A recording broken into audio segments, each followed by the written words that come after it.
You're 12 years old when you realize you're good at disappearing. You just have this ability to be in a room and not register. Teachers forget to call on you. Neighbors forget you exist. Your uncle hosts poker nights every Friday and you sit in the corner for hours, watching men's faces, learning which ones lie when they're scared and which ones lie when they're confident. You grow up in Portland, Oregon. Your father teaches high school history, the kind where he spreads maps across the kitchen table after dinner and traces troop movements with his finger like he's reading a story. He's first-generation Japanese American. Your mother is from a small town in Ohio. Scots-Irish, practical, bakes bread every Sunday like it's a religious obligation. You grow up between two languages, two sets of customs, two ways of reading a room. You don't belong entirely to either world. You study languages at the University of Oregon because nothing else makes as much sense to you. Spanish comes in a semester, French in 2, but Japanese, you already half know from phone calls with your grandmother, from the paperback novels your father keeps stacked on his nightstand. By your junior year, you read it better than most native speakers read English. You also speak it without an American accent. Pearl Harbor happens on a Sunday morning while you're grading undergraduate papers for a professor who pays you $12 a week. Everything changes in a way that's hard to describe unless you lived it. Your father loses his teaching position within 6 weeks. Your grandmother is relocated to a camp in Idaho with 2 suitcases and 4 days' notice. You watch your father fold his maps and put them in a box. You enlist the following spring, expecting a rifle. What you get is a train ticket to Washington, D.C. and a meeting in a building with no name on the door. The man across the desk is thin, 50, wears a tie like it's a punishment. He doesn't introduce himself. He reads from a file for a while without looking at you. Then he looks at you. He says your language scores are the highest they've seen from a civilian candidate. He says you have an unusual facility for what he calls environmental reading, noticing things without appearing to notice them. He says they've been watching you since your junior year. He says the word watching like it's a completely ordinary thing to say to a stranger. He asks if you love your country. It's a loaded question in 1942 for a man who looks like you. Your grandmother is in a camp in Idaho. Your father is out of a job. Half the country looks at your face and sees the enemy. You say yes, because it's true, and because the complicated version would take longer than he has patience for. He slides a folder across the desk. You're going to California first, then Hawaii, then a ship, then, if your training holds, Japan. Training takes 14 months. You learn things in that time that have no civilian application. How to construct an identity from the ground up, a childhood, a neighborhood, relatives with specific names and habits, a school you attended, a teacher you hated. How to send and receive coded radio transmissions. How to follow someone through a crowded market without registering as a presence. How to have a conversation while your eyes are doing something entirely different. How to carry nothing that connects you to who you actually are. Your cover is a merchant from Osaka whose family relocated to Tokyo after the Kobe bombings. You have a name that isn't yours. Documents that took 3 months to forge. A biography you've memorized so completely that some mornings, waking up, you have to remind yourself which name is real. You land in Japan in the fall of 1943 through a chain of contacts so carefully constructed that even you don't know all of it. A fishing boat. A transfer you're not supposed to remember. A man at a dock who says a specific phrase and hands you a bicycle. You ride the bicycle into the city like you grew up there. Tokyo is not what American newsreels suggest. It's not a caricature. It's a city, enormous and dense and alive, full of people going to work and buying food and arguing with shopkeepers and worrying about their children. There are soldiers, military police on certain corners, propaganda posters on walls, rationing lines that grow longer every month as the war pushes deeper into the Pacific. But underneath all that machinery of war, it's just people. That's the thing that stays with you. Your contact is a man you'll only ever know as Kato. Civilian clothes, mid-40s, runs a printing shop near the Sumida River. Quiet man who communicates mostly in silence and inference. He has contacts inside 3 government ministries. He feeds you names, schedules, shipment routes, troop movement figures disguised as supply records. You transmit everything between 2 and 4 in the morning from a back room that smells like ink and machine oil. Your life has a surface and an interior. On the surface, you are an unremarkable merchant. You buy and sell. You eat breakfast at the same place every morning. You know the name of the woman who runs the rice stall on the corner. You know her daughter is studying to be a teacher and her husband is stationed somewhere in Manchuria. You ask after them the right number of times, enough to seem like a neighbor, not so much that she'd remember you specifically. On the interior, you are cataloging everything. Fuel shipments, factory output, the frequency of air raid drills, which tells you something about how the military estimates the progress of the Allied advance. The tone of official radio broadcasts, which tells you something else. A city's anxiety has a texture if you know how to feel for it. You send reports home that you will never see published, never see credited,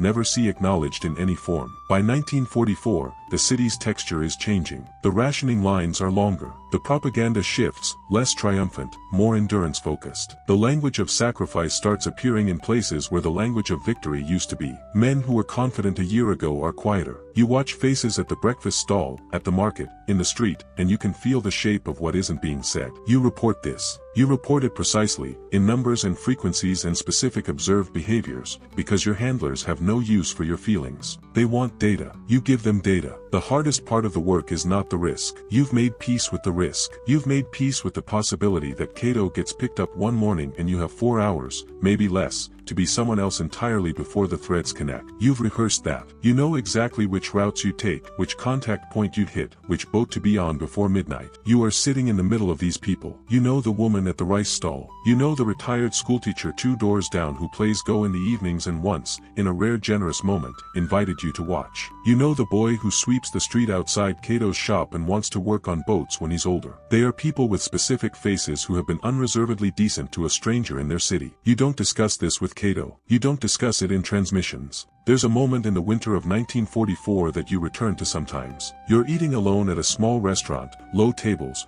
paper screens, a charcoal heater in the corner that makes the room smell like warmth and ash. An older man is sitting nearby. He's reading a letter, and whatever it says makes his face do something private and devastating that he quickly controls, folds the letter, puts it in his pocket, and continues eating. A soldier's letter. You recognize the particular stillness of someone receiving news they've been expecting and dreading. You look away. You eat your meal. In early 1945, the nature of your transmissions changes. Your handlers start asking different questions. More specific, more technical, information about certain industrial sites, certain rail lines, specific city infrastructure. The questions have a precision that experienced field operatives learn to read. In August of 1945, you're on a boat. You were extracted 6 weeks earlier under conditions you were told to expect but which still felt, in execution, like a controlled form of drowning, moving fast through systems you didn't control, trusting people you couldn't verify, becoming yourself again in stages on a vessel somewhere in the Pacific that had no visible designation. You hear about Hiroshima from a radio operator on the boat. He says the word single bomb an entire city and you sit with that for a while, understanding technically what it means and not yet understanding it in any way that matters. The war ends 9 days after Nagasaki. You're debriefed in Hawaii for 3 weeks by men who take everything you know and put it in folders and thank you in the specific way that means your name will not appear anywhere. You receive no medal you can show anyone, no commendation you can frame. You sign documents that describe, in careful legal language, the precise dimensions of what you are not allowed to discuss for the rest of your natural life. You fly home to Portland on a commercial flight sitting next to a salesman who talks about baseball for 4 hours. You look out the window most of the time. Your father is thinner. Your grandmother came back from the camp in Idaho. She doesn't talk about it much. She's planted a garden in the backyard and focuses on that. The first dinner home, she makes a meal that takes her most of the day to prepare, and you sit at the table with your parents and your grandmother, and the conversation is about the garden and about a neighbor's new car. You get a job teaching at a community college, Japanese and linguistics. You are a patient and precise teacher. Students like you, though they can't always say why. There's something about the way you listen, they tell each other, like you're reading a text in a language most people don't know exists. You marry a woman named Carol who is a librarian and has a very low tolerance for dishonesty, which creates occasional complications and keeps you honest in ways you're ultimately grateful for. She knows you were in intelligence. She doesn't know the details. Some nights you hear aircraft and you track them across the sky by sound, identifying the engine, the altitude, the direction, an old reflex that runs itself automatically before you've decided to engage it. You think about the boy who wanted to work on boats. You think about the man in the restaurant folding his letter. You think about Cato, who you were told, years later through a channel you weren't supposed to still have access to, survived the war, retired, moved to a coastal town. The war ended. People who would have died in an invasion didn't die. People who had nothing to do with the war died instead. You contributed to that calculation without ever being asked whether you agreed to it. You spent years transmitting information in the dark to people you'd never meet about events whose consequences you couldn't control. You did it because it mattered. It mattered in ways you could prove and in ways you couldn't and in ways you will never fully be able to sit with. That's the job. Right now, there is a spy who is trying to blend in and seem normal in the comments section. Fish the frog out.